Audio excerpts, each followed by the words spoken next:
We're going to move on to the second session now, which Sonia's going to lead. But we're going to start off with just a quick short film prepared by Action for ME from people talking about having severe ME. So if we could play the film, please.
To start by introducing Claire Tenor. Claire's one of our trustees, and she's going to read a testimonial from one of our supporters about their experience of caring for somebody who is severely affected by ME.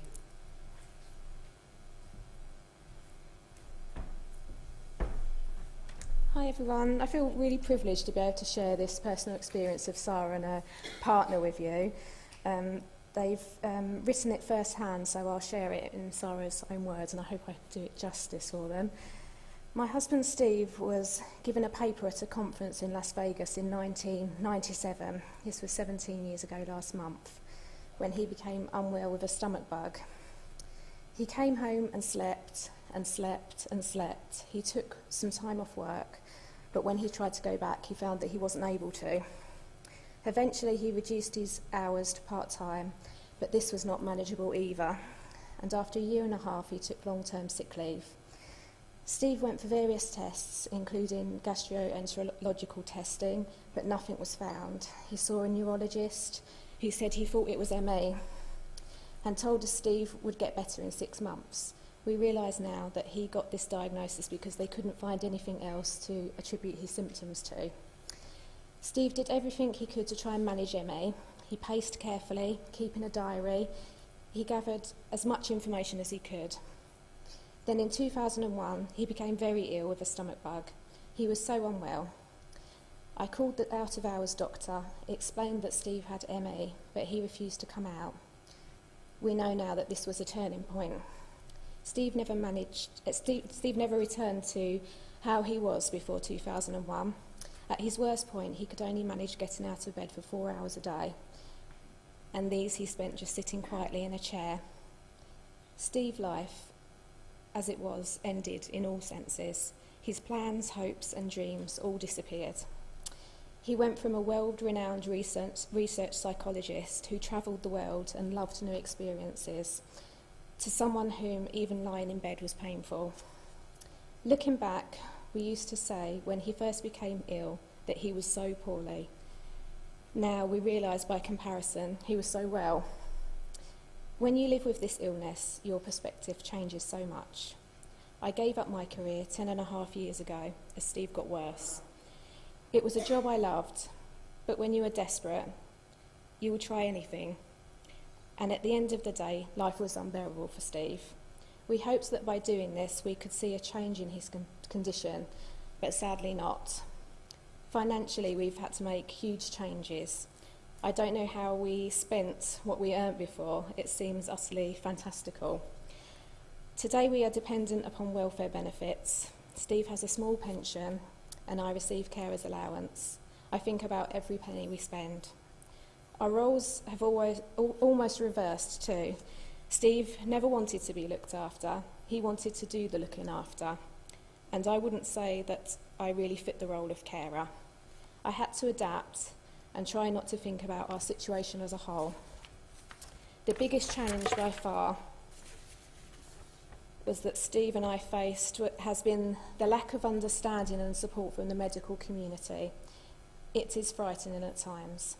What's also very hard is the fact that the benefits system works in the opposite way to the justice system. You are seen as guilty of trying to fleece it until you can prove you are deserving. But the fact is that no one wants to be ill like this and have to live on benefits. What would have helped us when Steve first became ill is consistent specialist medical care at consultant level. GPs have tried their best but haven't had the time or knowledge to be of any great help. Someone to help us negotiate bureaucratic NHS and welfare systems would have helped too. Someone to help us fight our corner when we don't have the strength, because sometimes I just don't. I know there are thousands of people with terrible long-term illnesses, but I can't think of no other where doctors feel they have the right to say, I do not do your illness, I do not do ME. Either doctors have to change their way of thinking, or the system must force that to happen. Think about your worst day ever, physically and emotionally, and times it by 1,000. That's what it's like to have severe ME.